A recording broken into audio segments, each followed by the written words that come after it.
আসসালামু আলাইকুম। আসসালামু আলাইকুম সবাইকে অ্যাকাউন্ট মাস্টার ইনস্টিটিউটের পক্ষ থেকে শুভেচ্ছা এবং অভিনন্দন জানাচ্ছি আমি। আজকের আমাদের লাইভ সেশনে যদি আমাদের এটা লাইভ সেশনটা আসলে আমাদের অ্যাকাউন্ট মাস্টার ইনস্টিটিউটের লাইভ সেশনটা আসলে পূর্ব ঘোষিত কোনো একটা বিষয় না। আমাদের লাইভ সেশনগুলো হয় হচ্ছে আমাদের স্টুডেন্ট এবং যারা স্কিল ডেভেলপমেন্ট করতে চায় তাদের চাহিদার উপর ভিত্তি করে আসলে লাইভ সেশনগুলো হচ্ছে। তো ইনশাল্লাহ আশা করব যে আপনারা এই লাইভ সেশনে আমাদের সাথে থাকবেন। তো আজকে আমরা একটা গুরুত্বপূর্ণ টপিক নিয়ে আমরা আলোচনা করব, সেটা হইতেছে আমাদের মাইগ্রেশন প্রসেস। মাইগ্রেশন প্রসেস জিনিসটা কি এবং সেটা কিভাবে কাজ করে এবং তার যে বিস্তারিত বিষয়গুলো আছে সে বিস্তারিত বিষয়গুলো আমরা চেষ্টা করব যে আমাদের মাইগ্রেশন প্রসেসটা সম্পর্কিত একেবারে জানার জন্য এবং বোঝার জন্য। কারণ মাইগ্রেশন এটা অনেকটা গুরুত্বপূর্ণ একটা প্রতিষ্ঠানের ক্ষেত্রে, কারণ তারা অনেক সময় দেখা যায় প্রিভিয়াস তারা অ্যাকাউন্টিং সফটওয়্যার ব্যবহার করে বা যে কোনো এক্সিস্টিং কোনো অ্যাকাউন্টিং সফটওয়্যার থেকে তারা নতুন করে মানে আরকি চেষ্টা করে আ আরেকটা সফটওয়্যারে শিফট করার জন্য বা মুভমেন্ট করার জন্য।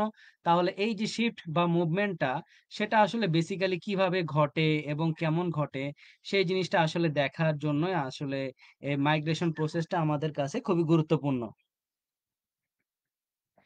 তো আসেন আজকে আমরা দেখব যে মাইগ্রেশন প্রসেসটা কিভাবে করতেছে।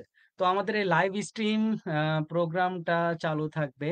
আমাদের ফেসবুক এবং ইউটিউব চ্যানেল ২ জায়গাতেই চালু থাকবে। যথারীতি আপনারা দেখবেন। যথারীতি আমি আপনাদের সাথে আছি মোহাম্মদ সোহান।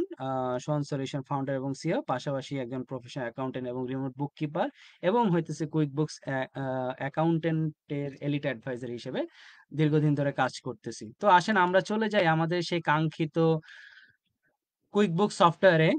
এখন ধরেন এই যে অ্যাস্ট্রাজেনেকা এই একজন ব্যক্তি, সে তার এই যে এক্সিস্টিং সফটওয়্যার, সেই এক্সিস্টিং সফটওয়্যারে আজকে সে কি করবে, আজকে সে তার সবগুলো ডাটাকে সে একসাথে করে সে নতুন একটা সফটওয়্যারে মুভমেন্ট করবে। হইতে পারে সেটা জেরো সফটওয়্যার হইতে পারে, ফ্রেশবুক হইতে পারে, জোহো বুকস হইতে পারে, যেকোনো ধরনের সফটওয়্যার সেটা হইতে পারে।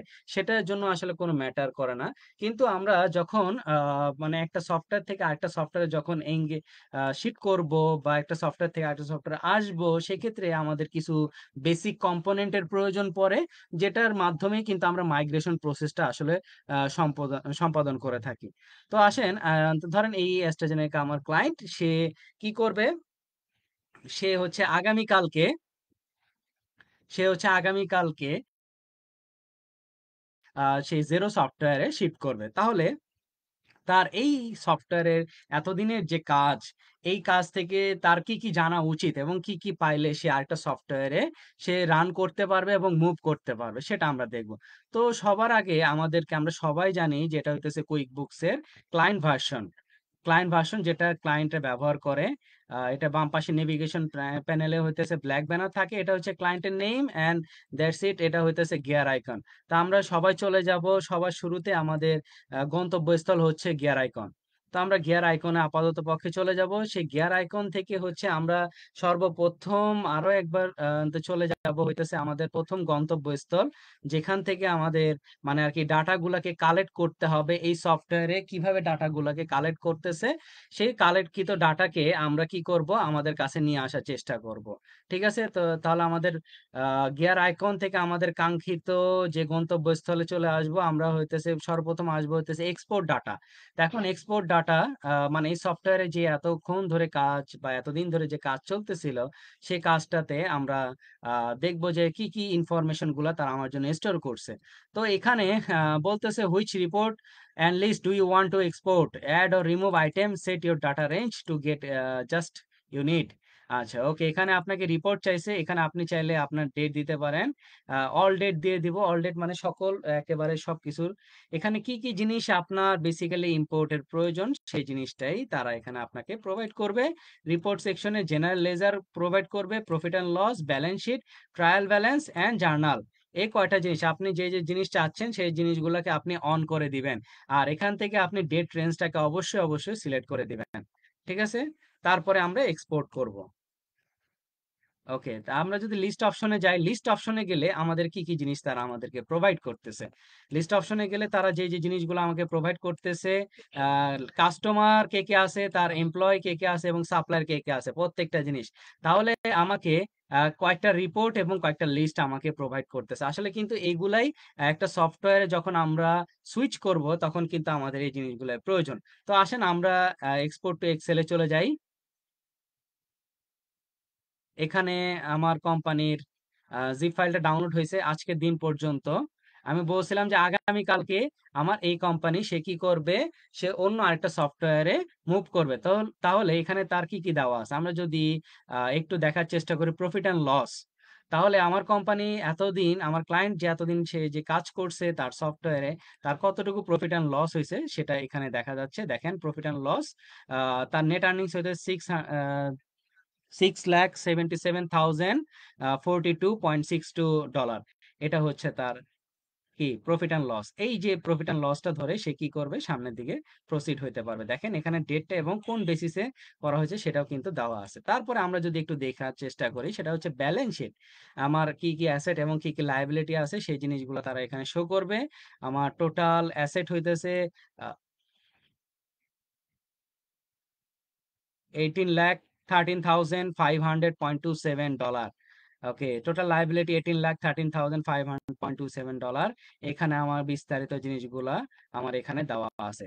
ঠিক আছে, তারপরে হচ্ছে আমার কাস্টমারের এবং সাপ্লায়ারের নেম। কাস্টমারের নেম যদি আমরা একটু চেক করি, কাস্টমারের কি কি ইনফরমেশন তারা আমাকে প্রোভাইড করছে, কাস্টমারের যে যে ইনফরমেশন গুলো আসলে প্রয়োজন, customer phone number, email address, full name এবং তার বিলিং অ্যাড্রেস। অবভিয়াসলি আপনারা চেক করে নিবেন যে আপনার কাস্টমারের যে অ্যাকাউন্ট রিসিভেবল গুলো আছে, কার নামে কত ডলার আছে সেটা অবশ্যই চেক করে নিবেন।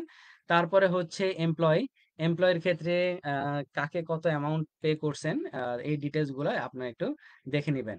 আমার এখানে 3 জন এমপ্লয় আছে, তাদের ইমেল অ্যাড্রেস এবং ডিটেলস গুলো দেওয়া আছে। এবং জেনারেল লেজারে যদি আমরা যাই, জেনারেল লেজার, দেখেন জেনারেল লেজারে এখানে দেখেন ওয়েলস ফার্গো যে জেনারেল লেজার তার টোটাল ব্যালেন্সটা দেখাচ্ছে। তারপরে এইভাবে করে প্রত্যেকটা জেনারেল লেজার, মানে আপনার যে যে জেনারেল লেজারে আপনি কাজ করছেন, প্রত্যেকটা জেনারেল লেজার যে যে আপনার দরকার হবে মাইগ্রেশন প্রসেসের জন্য, সে প্রত্যেকটা ইনফরমেশন বা প্রত্যেকটা লেজার কিন্তু তারা আপনাকে প্রোভাইড করছে। তাহলে এই যে ডাটাগুলা, তারপর দেখেন আপনাকে জার্নালের রিপোর্টটা তারা প্রোভাইড করছে, জার্নালের রিপোর্টটা তারা প্রোভাইড করছে। এখন জার্নালের রিপোর্টটার মধ্যে যদি আমরা একটু দেখার চেষ্টা করি, that is amazing and super fast journal that any other software. দেখেন আপনার এখানে প্রত্যেকটা জার্নাল সে ডেট ওয়াইজ সুন্দর করে আপনাকে সে উপস্থাপন করে দেওয়ার চেষ্টা করছে, ডেবিট ক্রেডিট সহ একেবারে আপনার এই অ্যাকাউন্টে যত ধরনের ট্রানজেকশন, যত ধরনের জার্নাল হয়েছে প্রত্যেকটা জার্নাল, এই জার্নাল। তারপরে আসেন সাপ্লায়ার, সাপ্লায়ার কি কি ইনফরমেশন তারা প্রোভাইড করছে আপনাকে, ঠিক একইভাবে supplier phone number, email address, full name এবং অ্যাড্রেস, এই জিনিসগুলা সে আপনাকে প্রোভাইড করে দিছে। ওকে, অবশ্যই চেক করবেন কোন সাপ্লায়ারের পেমেন্ট ডিউ আছে কিনা, বা আপনাকে পে করতে হবে সেটা এখনো ডিউ আছে কিনা সেটা অবশ্যই চেক করে নেবেন। তারপরে হচ্ছে আপনার ট্রায়াল ব্যালেন্স, গুরুত্বপূর্ণ একটা টপিক, সেটা হচ্ছে ট্রায়াল ব্যালেন্স। আপনি অবশ্যই যখন মাইগ্রেশন করতে যাবেন তখন আপনার ট্রায়াল ব্যালেন্সটা অবশ্যই গুরুত্বপূর্ণ। আপনার ট্রায়াল ব্যালেন্স যদি ঠিকঠাক ভাবে না থাকে, প্রফিট অ্যান্ড লস এবং ব্যালেন্স শিট যদি ঠিকঠাক মতো না থাকে, তাহলে কিন্তু আপনি মাইগ্রেশন প্রসেসটা সম্পূর্ণরূপে কমপ্লিট করতে পারবে না। তাহলে আমার এই কোম্পানি কি করবে, সে এই 8টা, এই 8টা ডাটাকে ব্যবহার করে সে কি করতে পারে, অন্য আরেকটা সফটওয়্যারে হইতে পারে, সেটা zero cloud base accounting software হইতে পারে, বা যে কোনো মানে আর কি ডেস্কটপ ভিত্তিক সফটওয়্যার, টালি, ইআরপি অথবা বিজি ভাইপার, এই সকল ধরনের সফটওয়্যারে সে কি করতে পারে, মুভমেন্ট করতে পারে। তাহলে আপনি অবশ্যই সবার আগে মাইগ্রেশন প্রসেসের সম্পূর্ণ প্রথম কাজটা হচ্ছে আপনি আগে রিপোর্ট গুলাকে জেনারেট করে আপনার কাছে এক্সেল শিটে ডাউনলোড করে নেওয়া। তারপর এই এক্সেল শিট গুলাকে ফলো আপ করে আপনি যেই সফটওয়্যারকে সাবস্ক্রাইব করে নিবেন অথবা যেই সফটওয়্যারকে পারচেজ করে নিবেন, সেই সফটওয়্যারে গিয়ে এই ডাটাগুলোকে ইনপুট দেওয়া, যথাযথভাবে ইনপুট দেওয়া, এবং আপনি অবশ্যই চেষ্টা করবেন যে আইএফআরএস এবং গ্যাপটাকে ফলো করে সেই সফটওয়্যারে বাকি কাজগুলো সম্পাদন করা। তো আসলে আজকে এ পর্যন্তই আমাদের মূল আলোচনাটা ছিল। এ পর্যন্ত আমাদের মূল আলোচনাটা ছিল যে মাইগ্রেশন প্রসেসটা আমরা আসলে কিভাবে কি করতে পারি, সেই প্রসেস সম্পর্কে চেষ্টা করছি আপনাদেরকে কিছুটা ধারণা দেওয়ার। বাকিটা আপনারা তো যখন মাইগ্রেশনের ক্লায়েন্টের সাথে যখন ডিল করতে যাবেন, অবশ্যই সে আপনাকে অনেক ধরনের হেল্প করবে তো এই মাইগ্রেশন প্রসেসটাকে সহায়তা করার জন্য। বা এটা অনেক সময় হয় মাইগ্রেশন বললেও ঠিক হবে, আবার আরেক দিক থেকে অন্য একটা আক্ষরিক অর্থ বহন করে যে আপনার যখন নতুন কোনো ক্লায়েন্ট আসে, নতুন কোনো ক্লায়েন্ট একেবারে ফ্রেশ এবং নিউ, সে কোনো আগে কোনো সফটওয়্যার ব্যবহার করে নাই, সে একেবারে এক্সেল শিট মেনটেন করছে, সেই এক্সেল শিট থেকে আপনি একটা সফটওয়্যারে কিভাবে কাজ করতে পারেন সেটাও কিন্তু আমি এইখানেই দেখানোর চেষ্টা করছি। ঠিক আছে? সেই এক্সেল শিটের ডাটাগুলাকে নিয়ে যথাযথভাবে আগে ব্যালেন্স শিট, ট্রায়াল ব্যালেন্স, তার আগের অডিট গুলাকে আপনি চেষ্টা করবেন যে মিলানোর। সেগুলাকে কমপ্লিট করার পরে আপনি কি করবেন? সেখান থেকে মানে আরকি ওই ইয়াতে আপনি সুইচ করবেন ওই সফটওয়্যারে। তো আজকে এ পর্যন্তই। সবার কে শুভেচ্ছা এবং অভিনন্দন রইলো আজকের এই লাইভ সেশনে যারা জয়েন হয়েছেন। আর হচ্ছে অবশ্যই আমাদের সেশনটা ২ জায়গায় তো অ্যাভেলেবেল থাকবে। আপনারা চেষ্টা করবেন যে আপনাদের স্কিলটাকে প্রপারলি ডেভেলপ করার। ওই শুধু রুলস এবং রেগুলেশনের মানে আরকি পড়ার চক্করে যাতে এমন না হয় যে মানে বাস্তবিক লাইফে আমরা কিভাবে কাজ করতে সেটা যাতে ভুলে যাই। এমন যাতে না হয়। আপনারা চেষ্টা করবেন নলেজ, কারণ ফ্রিল্যান্সিং এবং রিমোট জব যেটাই করতে আসেন না কেন, আপনার নলেজ এবং আপ টু ডেট থাকাটা হচ্ছে সবথেকে বেশি গুরুত্বপূর্ণ। তো চেষ্টা করবেন যে নিজেকে আপ টু ডেট রেখে সফটওয়্যারের সাথে, আপনি যে সফটওয়্যারে কাজ করতে চান সেই সফটওয়্যারের আপডেট, সেই সফটওয়্যারের আর্টিকেল, সেগুলোর অপশন প্রত্যেকটা জিনিস যাতে আপনার নখদর্পণে থাকে সেইজন্য আপনারা চেষ্টা করুন যথাসাধ্য। তো ইনশাআল্লাহ সবার জন্য শুভেচ্ছা এবং অভিনন্দন রইলো। টিল দেন ইনশাআল্লাহ আমরা পরবর্তীতে আরো কোনো টপিকে আলোচনা করব। সবাই ভালো থাকবেন, সুস্থ থাকবেন। সবাইকে ধন্যবাদ। আসসালামু আলাইকুম।